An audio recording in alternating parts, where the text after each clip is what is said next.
101 વાતો વિજ્ઞાન સમજની. લેખક શ્રી યશવંત મહેતા. વીજળીના તારને રબર કે પ્લાસ્ટિકનું પડ કેમ? તમે વીજળીના તારને જોશો તો જણાશે કે મૂળે ધાતુનો તાર સાધારણ રીતે તાંબાનો હોય છે અને એની ઉપર રબર કે પ્લાસ્ટિકનું પડ ચડાવેલું હોય છે. જૂના જમાનામાં રબરના પડ પર વળી સુતરાઉ જાળીનું પડ ચડાવવામાં આવતું. ધાતુના તાર પર આવું પડ ચડાવવું એને ઇન્સ્યુલેટ કરવું કહે છે. ઇન્સ્યુલેટ એટલે જોખમ કે નુકસાન સામે સુરક્ષિત કરવું. એવું કરવાના કામને ઇન્સ્યુલેશન કહે છે. આવા ઇન્સ્યુલેશનની જરૂર છે કારણ કે વીજળી સાપ જેવી ભયંકર છે.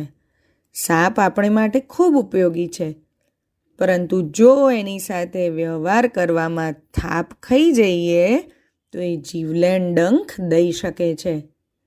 આવું જ વીજળીનું છે.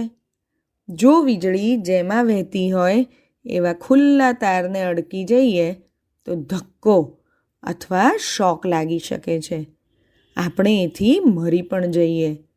બાળકોને તો ખાસ સલાહ છે કે તમારે વીજળીના તાર સાથે કદી છેડછાડ કરવી નહીં.